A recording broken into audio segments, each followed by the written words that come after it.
ಆತ್ಮೀಯ ವೀಕ್ಷಕರೇ, ತಮ್ಮೆಲ್ಲರಿಗೂ ಸ್ವಾಗತ. ಇಂದಿನ ಈ ಒಂದು ವಿಡಿಯೋದಲ್ಲಿ ಸರ್ಕಾರಿ ನೌಕರರ ತುಟ್ಟಿ ಭತ್ಯೆ ಮತ್ತು ಪಿಂಚಣಿದಾರರ ತುಟ್ಟಿ ಪರಿಹಾರದ ಕುರಿತು ಒಂದು ಲೇಟೆಸ್ಟ್ ಮಾಹಿತಿಯನ್ನು ತಮ್ಮೊಂದಿಗೆ ಶೇರ್ ಮಾಡ್ತಾ ಇದ್ದೀನಿ.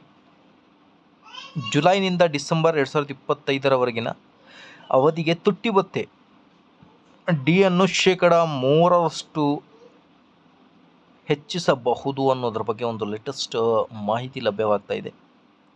ಅದರ ಜೊತೆಗೆ ಹಳೆ ಪಿಂಚಣಿ ಯೋಜನೆ ಕುರಿತು ಕೂಡ ಚರ್ಚೆ ಮಾಡ್ತಾ ಬರೋಣ. ವಿಡಿಯೋನ ಸ್ಟಾರ್ಟ್ ಮಾಡೋದಕ್ಕಿಂತ ಮುಂಚೆ ನೀವು ಕೊಡುವ ಒಂದೇ ಒಂದು ಲೈಕ್ ನಮಗೆ ಸಪೋರ್ಟ್ ಆಗಿರುತ್ತೆ. ದಯಮಾಡಿ ವಿಡಿಯೋನ ಲೈಕ್ ಮಾಡಿ, ಅದರ ಜೊತೆಗೆ ನಮ್ಮ ಯೂಟ್ಯೂಬ್ ವಾಹಿನಿಯನ್ನು ಕೂಡ ಸಬ್ಸ್ಕ್ರೈಬ್ ಮಾಡಿಕೊಳ್ಳಿ.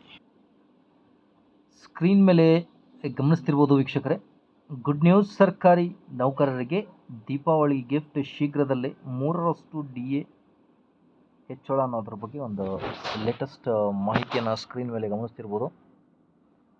ಸೊ ಡೀಟೇಲ್ ಆಗಿ ನೋಡ್ತಾ ಬರೋದಂದರೆ, ಸರ್ಕಾರಿ ನೌಕರರಿಗೆ ಮತ್ತು ಪಿಂಚಣಿದಾರರಿಗೆ ಜುಲೈನಿಂದ ಡಿಸೆಂಬರ್ 2025ರವರೆಗಿನ ಅವಧಿಗೆ ತುಟ್ಟಿ ಭತ್ಯೆಯನ್ನು 3% ಹೆಚ್ಚಿಸಬಹುದು.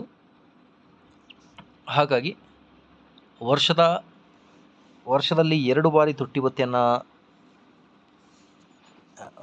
ಸರ್ಕಾರಿ ನೌಕರರಿಗೆ ಏರಿಕೆ ಆಗುತ್ತೆ. ಸೊ ಹಾಗಾಗಿ ಜನವರಿಯಲ್ಲಿ ಮತ್ತು ಜುಲೈನಲ್ಲಿ 2ನೇ ಬಾರಿ ಏರಿಕೆ ಆಗುತ್ತೆ. ಸೊ ಹಾಗಾಗಿ ಈ ಬಾರಿ ಜುಲೈನಿಂದ ಡಿಸೆಂಬರ್ವರೆಗಿನ ಅವಧಿಯ ಸರದಿ. ಸೊ ಹಾಗಾಗಿ ದೀಪಾವಳಿಯ ಮೊದಲು ಇದನ್ನು ಘೋಷಿಸಬಹುದು ಎನ್ನುವುದರ ಬಗ್ಗೆ ನಿರೀಕ್ಷಿಸಲಾಗಿದೆ.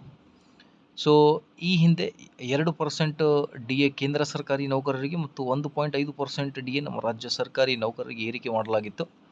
ಆದರೆ AICPI ಸೂಚ್ಯಂಕದ ಆಧಾರದ ಮೇಲೆ ವರ್ಷದ 2ನೇ ತುಟ್ಟಿ ಭತ್ಯೆಯಲ್ಲಿ 3% ಏರಿಕೆಯಾಗಬಹುದು ಅನ್ನೋದ್ರ ಬಗ್ಗೆ ಅಂದಾಜಿಸಲಾಗಿದೆ. ಹಾಗಾಗಿ ಇದರ ಜೊತೆಗೆ ಸರ್ಕಾರಿ ನೌಕರರ ಪ್ರಮುಖ ಬೇಡಿಕೆಗಳಲ್ಲಿ ಒಂದಾದ ಹಳೆ ಪಿಂಚಣಿ ಯೋಜನೆ ಕೂಡ ಆದಷ್ಟು ಬೇಗ ಜಾರಿಯಾಗಲಿ. ಸೊ ಇದೇ ಥರ ಮಾಹಿತಿಗೋಸ್ಕರ like, share and subscribe. Thank you friends.